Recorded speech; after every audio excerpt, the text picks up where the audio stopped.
Hello everyone, I'm Dead Knight and this is In It to Win It. Don't forget to hit subscribe below and leave respectful comments on all my videos.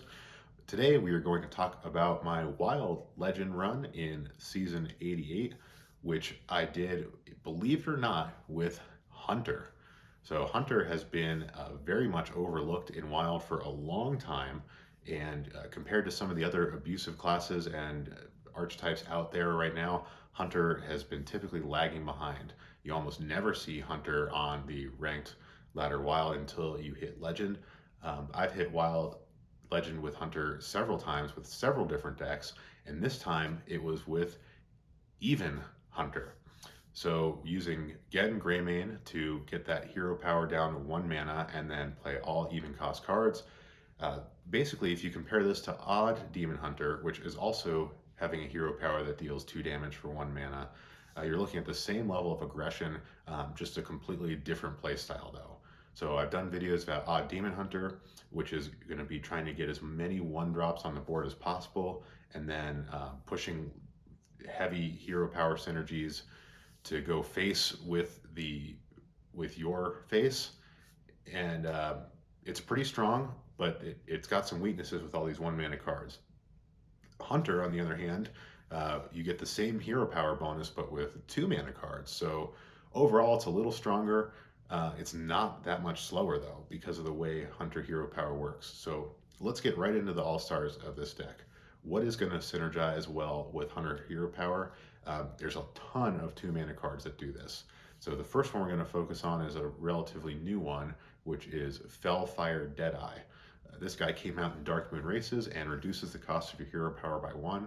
So that means free hero power, free damage is insane. That is great. And that's going to come with more free damage in the form of Frenzied Felwing. So this guy was recently unnerfed.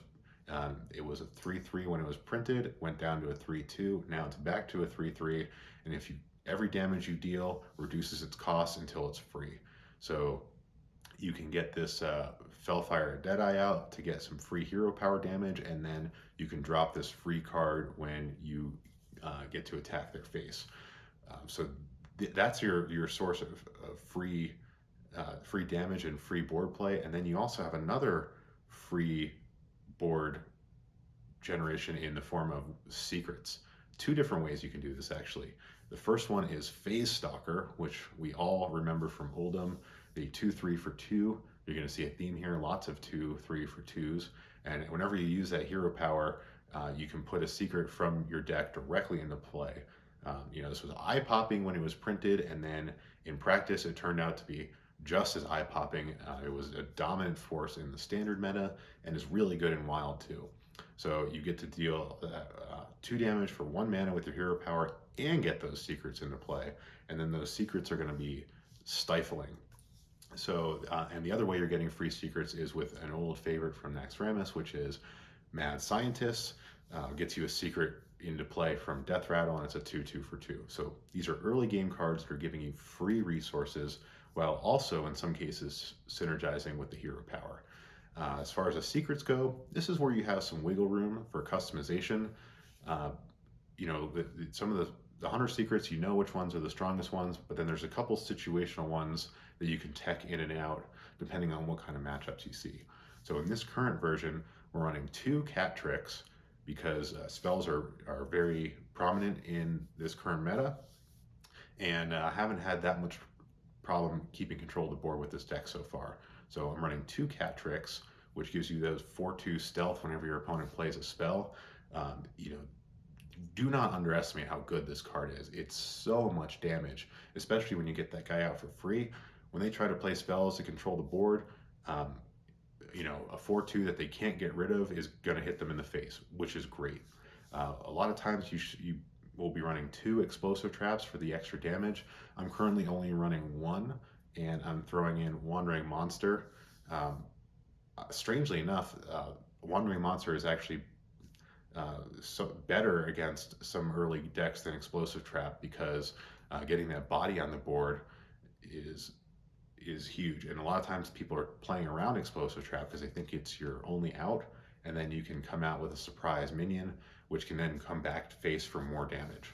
So I really like Wandering Monster. And then kind of an underpowered secret that's made its way in here currently is Snipe. Again, just to get that early game presence, especially when you get it out for free. Killing an early game minion for free is really important. So Snipe is actually something you might consider here. I have it in here right now, and it's worth taking a look at. But you can sub that out for another explosive trap or something else. And then finally, freezing trap. Only one of these right now. You could easily make a case for two, but only one for now, and it's great to just stifle your opponent's game plan. Speaking of stifling the opponent's game plan, the MVP of this deck, like it is in most decks, is Nerub'ar Weblord. You drop this guy on turn 5 and they can kiss Reno goodbye. You really need this guy to close out games and keep them from playing Renos, keep them from buffing the board with Quartermaster if they're playing odd Paladin. It keeps them from trying to get the board back with their powerful battle cries if you time it right. So don't just drop this at the beginning of the game unless you got nothing else. You want to save this for a key moment where they need a battle cry to be their only out. That's when you drop the Nerub'ar Weblord, and that usually ends the game. So some of the other early game cards that you're going to be running, you're going to be dusting off some old friends from some very old sets. So one thing that I found super useful was Glaivezooka.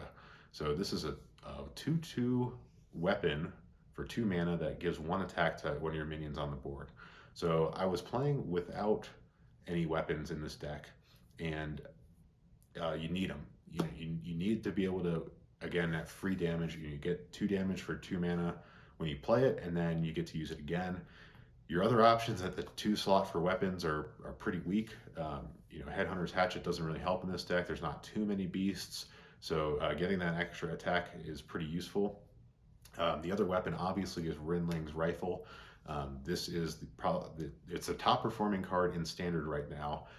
One of the best cards for Hunter ever printed. Definitely recommend making use of this card.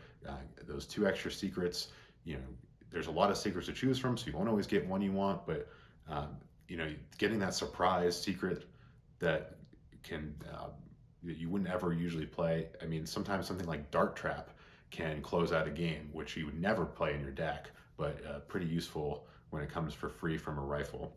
So you never know, but Rinling's Rifle is a huge card, massive performer. You definitely want it.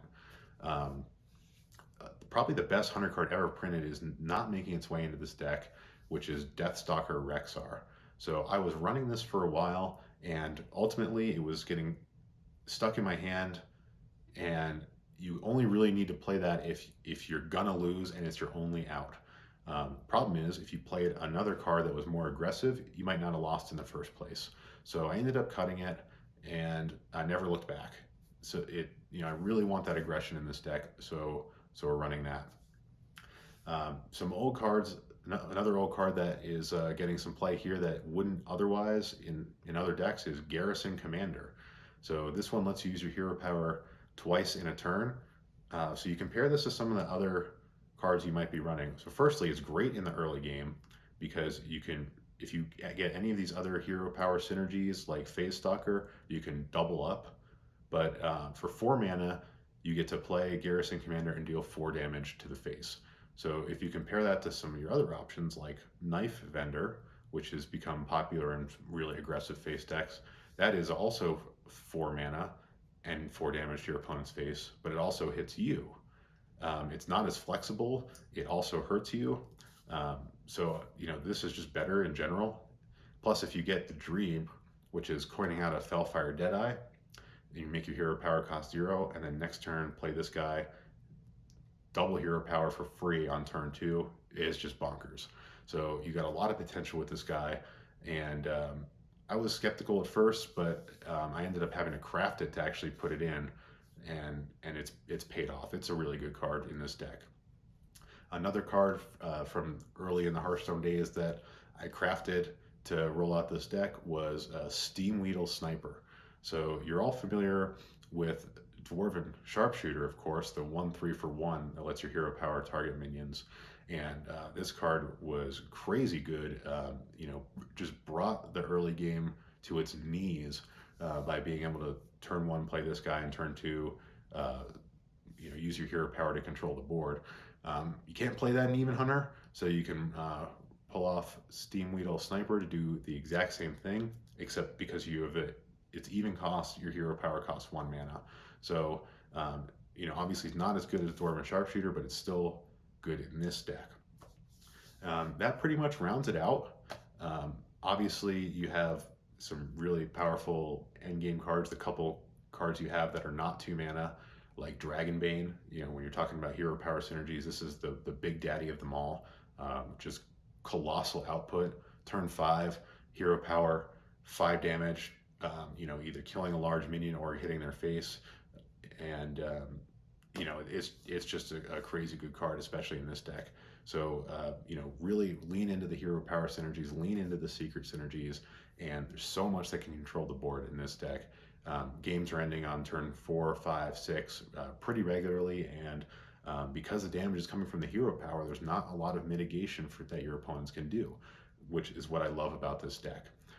So that's how you hit Legend with Hunter in Wild with a deck like this. So, it's pretty rare to do that. This deck is quality, especially right now. Highly recommend it. But tell me what you think of the Wild meta and Hunter and this deck in particular with some respectful comments below. Don't forget to subscribe and tune in next time.